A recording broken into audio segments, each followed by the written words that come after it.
Baik, selamat pagi mahasiswa sekalian. Kita lanjutkan kuliah kita hari ini. Untuk manajemen proyeknya, kita akan membahas mengenai software project planning. Gitu ya. Oke, baik. Ini ada software economic analysis dari BOM 84 ya, bahwa menyatakan dalam life cycle software ada banyak situasi yang banyak keputusan-keputusan situasional yang melibatkan sumber daya, ya. Misalnya dalam fase feasibility, ya, studi kelayakan, kita harus membuat keputusan-keputusan mengenai apakah investasi kita itu layak, gitu ya. Jadi perlu analisis investasi di tahapan ini, gitu. Kemudian contoh lain untuk plans and requirement phase, gitu. Kita harus memutuskan serigid apa, setangguh apakah requirements yang akan kita penuhi melalui pengembangan proyek aplikasi kita, gitu. Terus contoh lain dalam fase perancangan, ya, kita harus memutuskan misalnya apakah kita akan melakukan reuse, ya, menggunakan existing software, ya, sehingga perlu diperbaiki. Apakah kita re-engineering sesuatu, apakah kita mulai dari scratch atau bagaimana? Itu juga merupakan sebuah keputusan yang perlu diambil dengan memperhatikan aspek economics, gitu ya, atau di testing phase, gitu. Sebanyak apa, kan kita tahu bahwa men-stop testing itu tidak mudah, gitu ya. Kita harus pertimbangkan beberapa hal dan tidak pernah dikatakan cukup, gitu ya. Sehingga harus ada decision yang mempertimbangkan termasuk masalah ekonomik, gitu ya. Nah, apa yang mau kita bahas dari tadi, bahwa pertimbangan-pertimbangan seperti ini akan mempengaruhi plan kita, dan seorang manajer harus mempertimbangkan hal-hal yang bersifat economic analysis, gitu. Oke, kemudian kita juga harus sebagai project manager menganalisis resiko. Resiko, apa itu resiko? Ya, mungkin dari sisi arti harfiahnya, resiko itu adalah sesuatu permasalahan yang mungkin terjadi di masa depan. Jadi belum terjadi, tapi kita harus bisa perkirakan bahwa itu adalah resiko yang mungkin terjadi. So, kita harus analyze, kita harus cari resiko apa itu, apa unsur-unsurnya, bagaimana resiko itu terjadi, dan seterusnya. Dan juga kita harus ingat bahwa uncertainty is the natural of software. Ya, ketidakpastian itu adalah sifat alami dari sebuah software. Ya, makanya software itu harus di-engineering secara khusus, gitu, tidak seperti barang-barang manufacture, ya. Jadi kita harus analyze dua aspek ini, resiko dan uncertainty, ya. Tadi harus ada memang ilmu ekonomik lah, ya, ilmu untung rugi di sini. Kalau begini bagaimana, gitu ya. Kalau resikonya nanti akan mengakibatkan seperti apa, karena seorang manajer harus mampu mengestimasi khususnya masalah cost, ya. Kamu tentu tidak mau mengerjakan sesuatu yang bakal merugikan, ya. Tentu harus mencari sesuatu yang ya memberi Anda keuntungan secara ekonomi, gitu ya. Oke, jadi itu tadi karakteristik software adalah uncertainty. So many decisions in software engineering we have to deal with uncertainty under conditions of uncertainty, ya. Unsur engineering menjadi sangat penting dalam pengembangan software, karena kita tahu engineering itu adalah suatu disiplin, ya, disiplin ilmu yang membuat kita bisa memprediksi, gitu ya. Karena kita bisa menganalisis, merancang, sehingga kemudian kita tahu sebesar apakah objek yang sedang kita engineer ini, gitu. Nah, di tengah software yang uncertainty, engineering punya peran yang sangat penting untuk membantu kita mengambil keputusan-keputusan terbaik, gitu ya. Jadi sebagai manager, you have to deal with uncertainty, ya, ketidakpastian. Ya ingat, apa sumber ketidakpastian dalam software? Banyak hal, gitu ya. Kemauan manusia pengguna dan manusia pembangun, teknologi sekitar, software kompetitor, semua ya, teknologi karena hardware meningkat, softwarenya jadi meningkat, harus saya ubah lagi softwarenya, gitu ya. That's uncertainty. Okay, so salah satu lagi cara yang berbasis ekonomi ini adalah you have to try to reduce uncertainty as much as possible. Oke, karena dengan makin kurang uncertainty, tentu keputusan yang kamu ambil akan lebih baik. Ya, bagaimana caranya? You have to buy information. Ya, seorang manajer pekerjaannya adalah mencari informasi sebanyak mungkin terkait hal-hal yang bisa mengurangi uncertainty dalam proyeknya. Ya. Nah, sekarang kalian sedang mengikuti proyeknya dalam practical works-nya. Mungkin banyak uncertainty. What is this? Apa yang harus kita lakukan? Teknologi apakah yang mengintegriti ini dan sebagainya? You have to buy information. Try to find the information anywhere, everywhere. Mungkin ya udah ada domain yang melakukan hal yang sama. You have to get information as much as possible from that domain. Atau ada referensi atau expert opinion, gitu ya, yang harus kamu cari sebanyak mungkin, ya. Jadi di sini manajer memang harus proaktif mengumpulkan informasi sebanyak mungkin to reduce the uncertainty in a software project. Ya, cara lain yang paling sudah mungkin pernah dilakukan adalah prototyping. User cannot provide complete information what his requirement. Yeah, and then you use prototyping to buy information from the user, the project owner, gitu ya, sehingga ketidakpastian terhadap requirements tadi akan berkurang, gitu. Ini contoh yang sudah mungkin pernah dilakukan, ya. So you have to find your way. Seorang manajer harus bisa mencari sebanyak mungkin informasi, mengurangi uncertainty, ya. Nah, informasi-informasi tadi akan sangat berguna bagi Anda dalam mendefine plan, ya, project plan, ya. This is one of the main body of knowledge of project management, ya. Dan ini adalah start dari sebuah proses manajerial di software project. So ini kamu harus melakukannya dengan sebaik mungkin sebagai manajer sehingga tidak akan salah langkah dalam pelaksanaan proyeknya.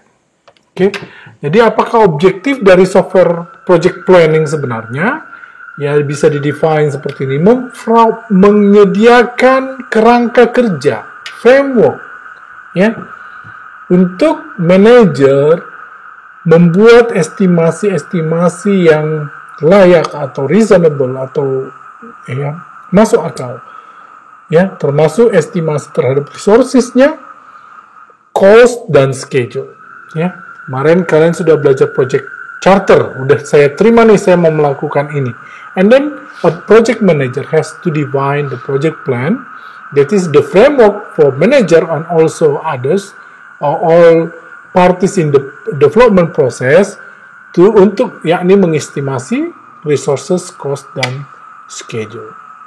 Ya. Nah, di sana ada project estimation tadi. Ini adalah first step dalam project planning. Apa yang harus diestimasi? Tadi sudah disebut sebenarnya di awal. Ada resources, cost, dan schedule. Ya, artinya sumber daya apa? Termasuk sumber daya manusianya, berapa orang yang dibutuhkan, tenaga yang seahli apa yang diperlukan, hardware yang diperlukan, software interface yang harus tersedia. Kemudian dari situ kita hitung lagi cost, man hour cost-nya seperti apa, gitu ya. Kemudian kita bisa perlu timeline. Nah, membuat ini tidak mudah. Mengestimasi itu pekerjaan sulit sebenarnya, ya. Jadi ya, you have to understand what is estimation about, and then you can practice it. Saya tidak akan bilang kamu udah langsung bisa project estimasi, but at least you know what you need to estimate the project, software project, ya.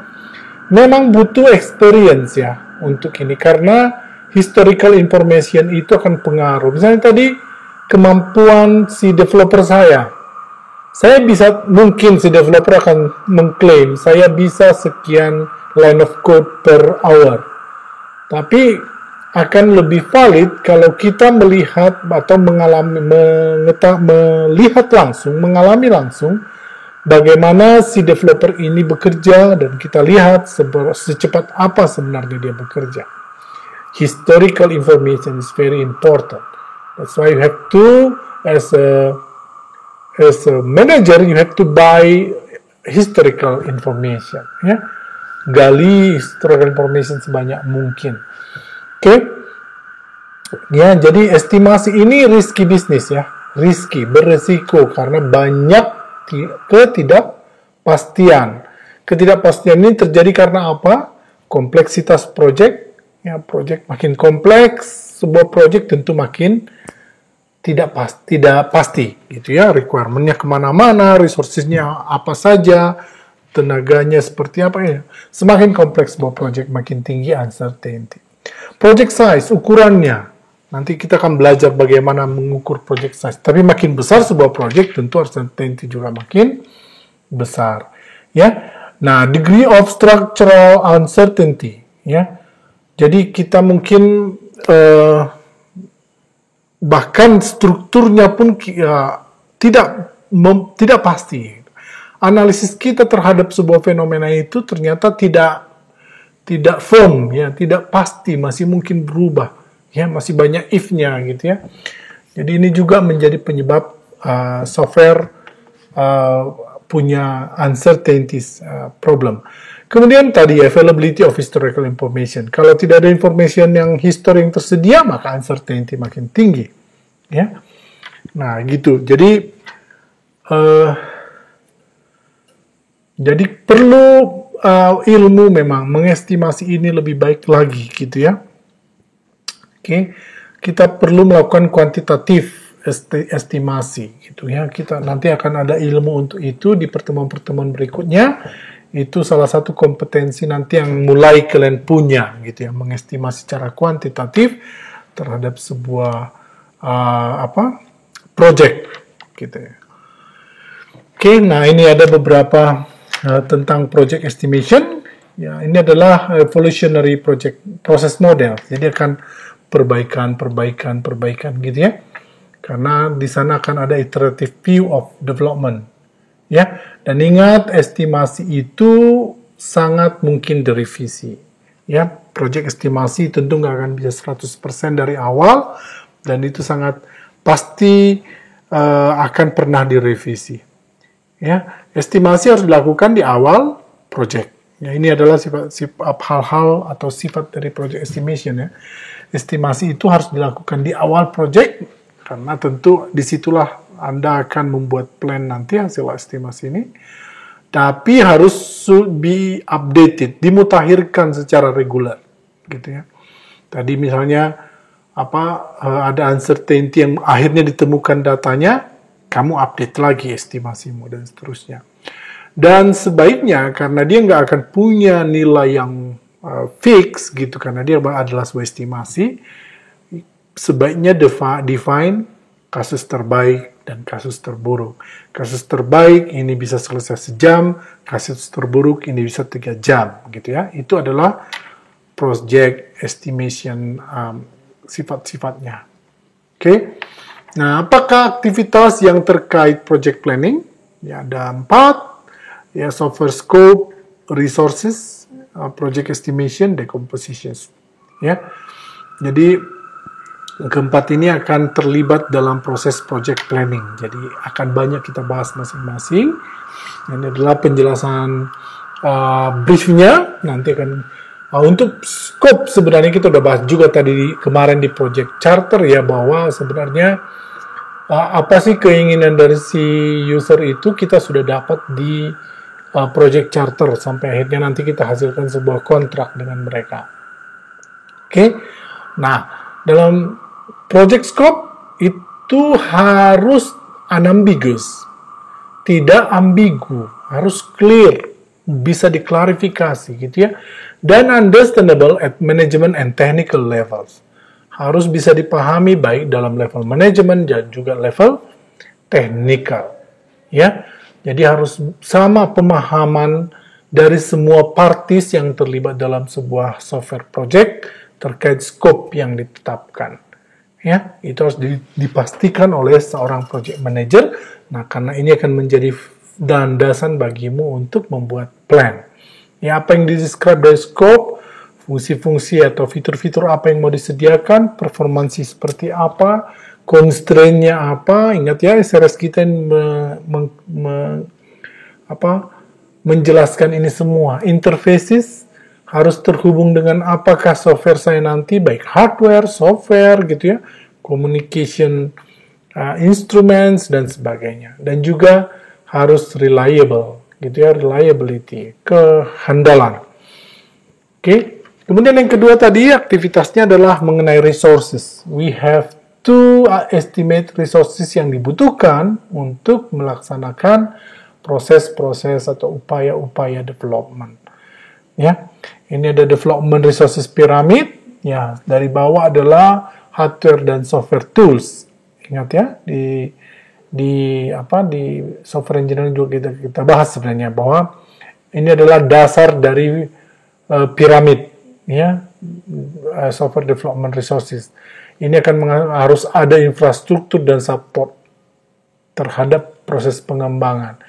Dan inilah yang akan menjadi lingkungan kerja dalam proses software engineering. Ya. Dan harus ada prescribe ya sebelum jadi, harus ada inilah menu ya, yang berupa time frame ya, dengan pewaktuan gitu, kapan saya butuh sesuatu ya. Time frame required from hardware dan software. Jadi kita harus sudah di awal sudah tahu apa sih hardware software yang dibutuhkan. Sebenarnya interface sudah mendefine itu ya. Nah, kita harus langsung bicara sekarang ke bendanya. Kemudian verify that these resources will be available. Kita harus pastikan bahwa semua hardware software yang dibutuhkan itu tersedia.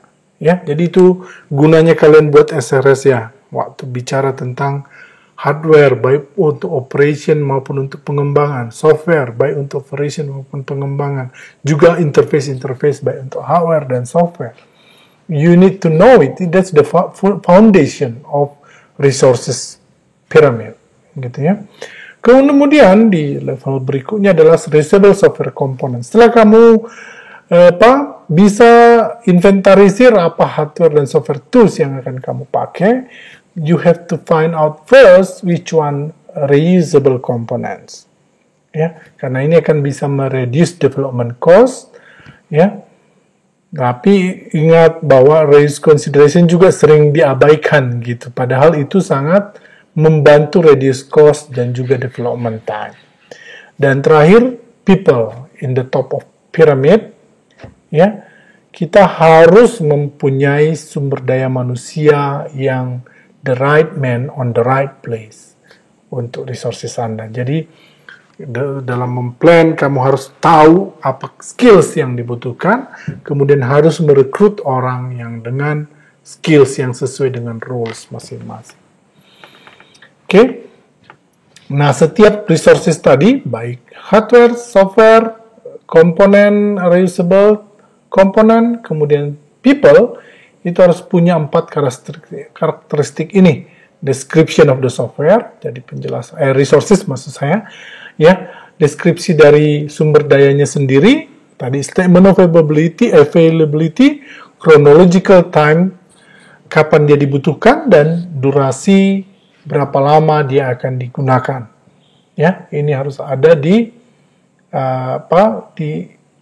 karakteristik dari setiap resources tadi.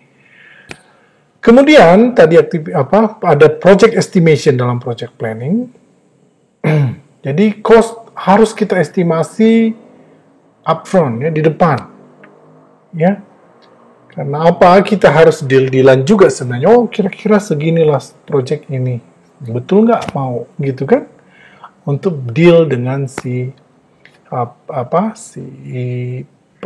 pemilik project, gitu.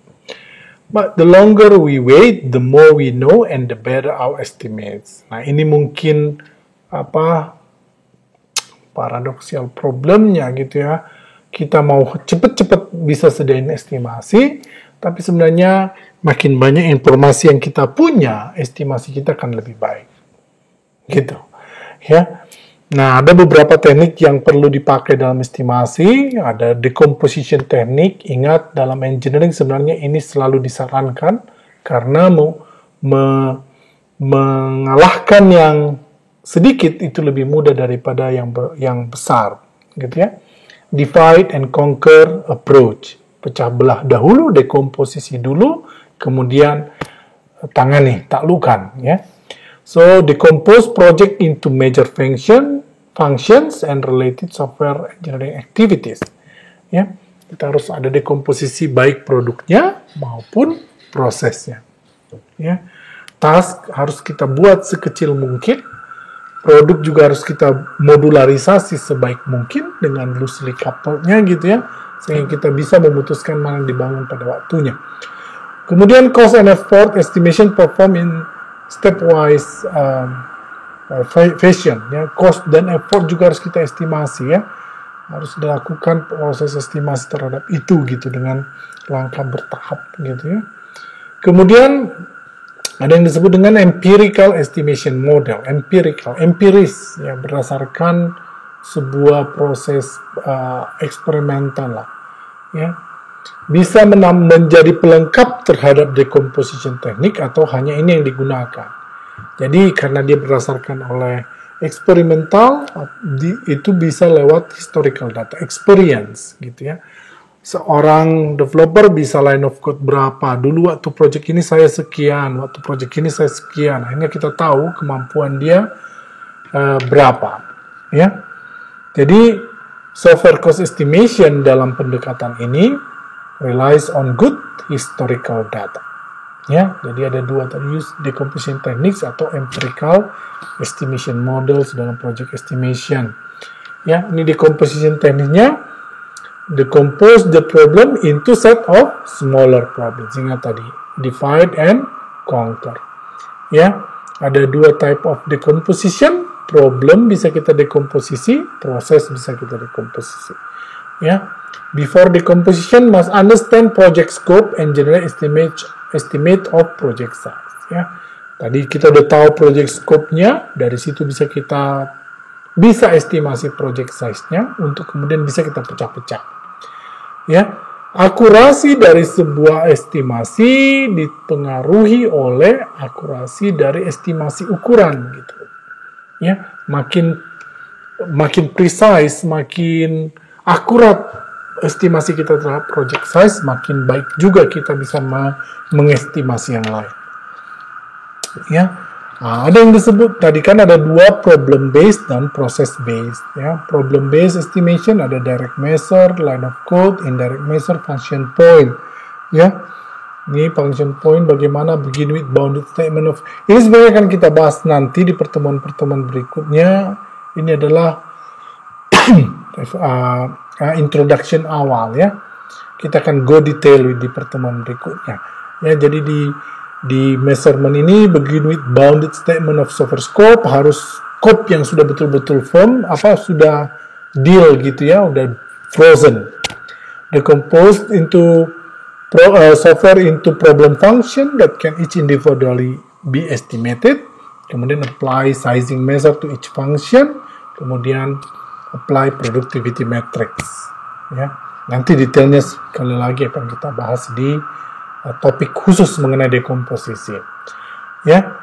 Jadi dekomposisi it's not just line of code or function point, ya. Untuk LOC dekomposisi must be detailed, dalam function point juga nanti. Ini pun detailnya akan kita bahas nanti, ya. Bagaimana kita melihat detail dari sebuah dekomposisi line of code, bagaimana kita menghitung function point, dengan melihat input, output, inquiries, data files, interfaces, dan lain-lain. Oke, nah planner gunakan historical data. Bisa juga memang intuisi, tapi not recommended. Misalnya, wah perkiraan saya kamu bisa begini gitu kan. That's not recommended ya. Engineering biasanya gunakan data. Jangan banyak menggunakan intuisi. Oke, dalam mengestimasi biasanya kita harus punya tiga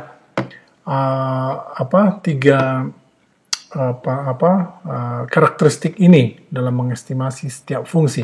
Optimistic, most likely, and pessimistic. Kemudian kita akan gunakan hitung tiga hal ini untuk memperoleh expected value. Kemudian kita bisa membandingkannya dengan data historical dari baik LOC atau function point. Oke.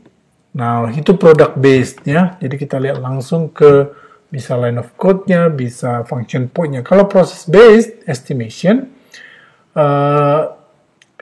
prosesnya yang kita dekomposisi menjadi set of activities or task. Ya, jadi kayak di Gantt itu ya, kita pecah-pecah tasknya menjadi task sekecil mungkin. Ya, jadi upaya yang dibutuhkan untuk menghasilkan setiap task yang kecil-kecil tadi akhirnya kemudian digabung menjadi task besar. Yang nanti Gantt chart ada di atas, proses besarnya, proses kecilnya ada mengambil timeline dari proses besarnya gitu ya. Nah, tapi ini adalah most common technique untuk estimating project ya, karena dengan ini mungkin progresnya lebih mudah terlacak instead of kita menggunakan produk tadi ya. Jadi ini adalah dalam process based estimation we determine software functions melalui project scope ya. Kemudian kita gabungkan software process activities dan function. Ya, di activities ini berapa function gitu ya. Mendetermine berapa process activities yang harus dilakukan untuk setiap fungsi itu kita hubungkan. Oke. Jadi function dan proses activities can be part of a table gitu. Jadi proses ini melakukan fungsi mana, activities tadi kan ada set-set kecil itu untuk fungsi yang mana. Jadi bisa digabungkan. Kemudian apply average labor rates to the default estimated for each process activity. Setelah ada task tadi masing-masing, kita juga apply kira-kira labor rate-nya seperti apa gitu ya. Kemudian kita hitung cost dan effort setiap fungsi dan setiap proses activity-nya. Oke, jadi bisa kita gunakan sebenarnya LOC dan FP tetap di sini gitu ya. Tahu ya tadi bisa kita compare satu sama lain gitu dengan melihat proses ya. Itu proses based ya. Kemudian ada empirical estimation model. Ada model yang disebut dengan COCOMO, yaitu singkatan dari constructive cost model. Ya, ada 3 hierarki dari estimation model ini. Ya, ada yang disebut dengan basic COCOMO model, ya, ini hanya untuk menghitung effort dan cost sebagai line of code. Ada COCOMO model intermediate, ya. Ini menghitung effort dan cost using a set of cost drivers. Jadi udah ada dasar penentuan cost-nya. Kemudian ada juga assessment terhadap produk, hardware, personal, dan project attributes. Nah, yang terakhir adalah advanced COCOMO model. Ini terkait masalah tadi ada cost driver impact dari setiap step. Ya. Ini boleh nanti kita pelajari juga bagaimana masing-masing model. Nah, ada satu hal lagi yang perlu kita perhatikan. Ini misalnya untuk intermediate level of COCOMO ya, yang tadi. Apa yang dilakukan? Langkah-langkahnya kita harus mengestimasi nominal effort. Ya, determines project's development mode. Apakah dia organik gitu ya? Ya, sesuatu yang akan berdiri sendiri, apakah akan semi-detached gitu ya, lepas tapi tidak seutuhnya atau ditanamkan bahkan. Ya, Kemudian kita estimasi size of the project. Kemudian step 2, determine effort multipliers gitu ya. Diperhitungkan. Jadi tadi kalau satu activity cost-nya sekian, dihitung kelipatannya gitu ya. 15 cost drivers within model, it has a rating scale and a set of effort multipliers which modifies step 1 estimasi. Ya, jadi menambah informasi kepada step 1. Kemudian step 3, estimate development effort. Kita menghitung development effort, yakni nominal effort yang diperoleh di poin 1.2 dikalikan product of effort multipliers for 15 cost driver attribute. Jadi dikalikan hasil nomor 1 dan 2. Kemudian estimate related project factors. Model has additional cost estimation. Ya, ada tambahan ya untuk costing estimation tambahan ya. Untuk didolarkan kalau dalam hal ini ya. Oke, dan semua breakdown dari proses masing-masing ya. Inilah yang digunakan untuk mengestimasi project schedule ya, karena tadi aktivitinya seperti Gantt chart itu task didecompose menjadi a set of task ya. Kemudian ini adalah 9 management guidelines for better cost estimation. Ini dari Lederer and Prasad research ya. Dan mereka ada paper yang mereport inilah guideline yang sebaiknya untuk better cost estimating ya. Paper mereka itu melaporkan hasil survei terhadap estimating cost yang dilakukan pada 115 computer professional ya. Nah, jadi sebenarnya memang estimasi itu perlu terus diperbaiki gitu ya. 63% of large project, itu large project adalah project berukuran $50,000 ke atas, significantly overrun cost estimates. Jadi sebenarnya melewati estimasi cost. Hanya 25% dari project completed at cost reasonably close to project estimate. Tidak dibilang tepat ya, tapi close, mendekati. Ya, 63% lainnya sangat jauh melewati gitu ya. Jadi apa itu guideline yang pertama adalah assign the initial estimating task to the final developers ternyata. Jadi terus langsung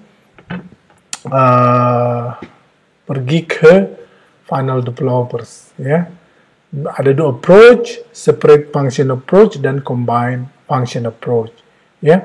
Jadi ada kalau separate function approach ya, ada dua approach yang pertama separate function approach itu menggunakan experienced group of estimators to conduct the feasibility study and prepare initial project estimate. Jadi ya, menggunakan estimators yang sudah berpengalaman ya. Combine function approach, final analysis and programmers prepare initial estimates during feasibility study, kemudian get more accurate estimation with approach ini gitu. Jadi approach-nya kalau tadi kan per function, ini seluruhan function, tapi ada proses iteratif memperbaiki akurasi estimasinya. Yang kedua, kita mendelay finalizing the initial estimate until the end of a true study. Jadi harus ada study memang, ya. Jadi kalian jangan anggap remeh dengan project planning gitu ya, karena tadi jangan sampai salah memplan, terlalu lari dari plan itu salah juga gitu ya. So you have to spend time to make a study of your project, ya. Sering terjadi prepare initial cost estimates at beginning of project and then revise it. Kita harus revise repeatedly ya, berulang-ulang selama project ya. Tapi memang sering revision tidak meningkatkan akurasi ya. Jadi tapi harus makanya estimasi awal itu sangat punya peran penting ya. Jadi lakukan itu dengan sebaik mungkin dan perlu study, buying information tadi ya. Jadi so better to be right the first time Jadi waktu Anda sodorkan nanti kami project plan, better to be right. Memang itu bisa direvisi, tapi kami akan, yaitu tadi kan sudah disebut bahwa cenderung nanti akan kembali ke plan pertama. Ya. Kemudian anticipate and control user change, itu guideline ketiga. Ketika banyak perubahan, harus mencoba mengestimasi cost of moving target yang tidak stabil. Kamu harus estimasi cost-nya juga perubahannya, ya. Jadi estimators need to truly understand user requirements before they estimate its cost, ya. To be able to reduce and control frequent change requests, discourage unnecessary user change, charge extra. Kamu harus bikin batasan juga perubahan apa yang akan bisa diakomodir dalam planmu, sehingga apabila ada perubahan di luar yang sudah disepakati itu, you can charge extra. Ya. Kemudian monitor the progress of the proposed project. Oke, kamu harus tetap gunakan. Jadi jangan kamu memproject plan bukan untuk digunakan. Itu masih sering terjadi, ya. Jadi plan itu digunakan untuk memonitor progress, ya. Evaluate. Tidak hanya digunakan, harus dievaluasi, ya, dan bahkan bisa menggunakan independent auditors atau mungkin SQA bisa dimanfaatkan, ya. Most project usually monitored by those involved in it. Itu nggak bagus sebenarnya. Orang yang tadi gajah di pelupuk mata tidak terlihat gitu, semua di pelupuk mata orang bisa kita lihat. So try to use independent person yang tidak terlibat langsung, ya. Gunakan orang lain gitu, pair programming lagi, ya.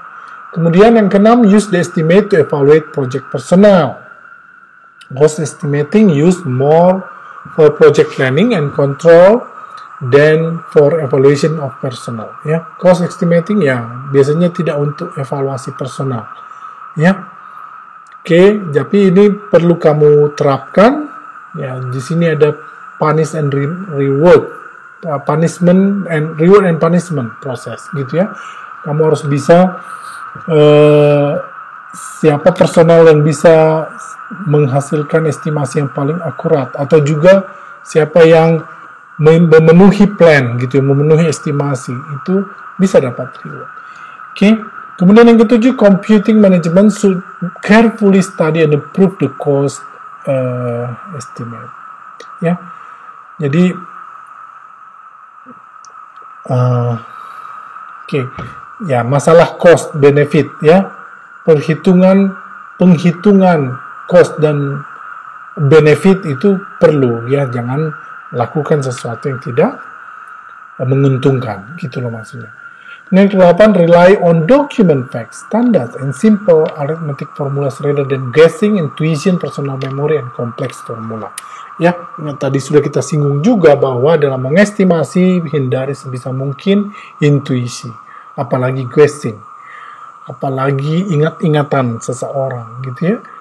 Gunakanlah well-documented history data, facts, ya, atau mungkin standar. Kalau sesuatu yang sudah tinggal berulang, gunakanlah itu, ya. Ya, akan lebih tinggi akurasinya kalau kita gunakan historical data dan juga gunakan standar, ya, rather than intuition, ya. Jadi less accuracy when rely on intuition and personal memory, which is customary. Ya, jadi jangan sampai kamu menggunakan intuisi. Kemudian yang terakhir, yang 9, don't rely on cost estimating software for an accurate estimate. Jadi jangan tergantung kepada tools, ya.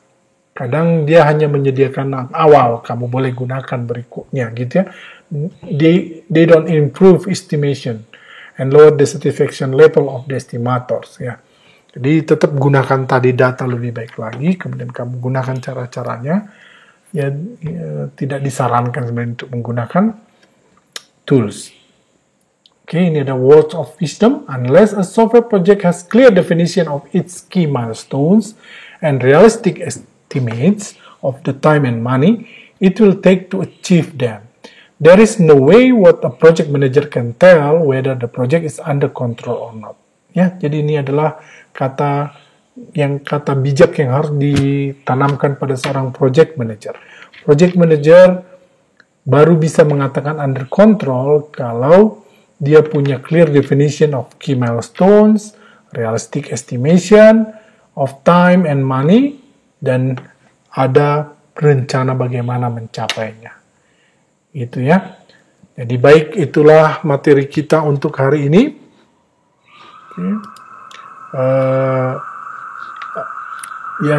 Saya harap ini menjadi juga apa yang akan diterapkan dalam proyek kalian.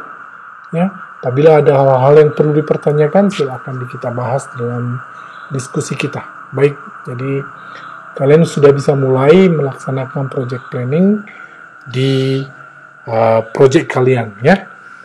Baik, selamat pagi dan terima kasih.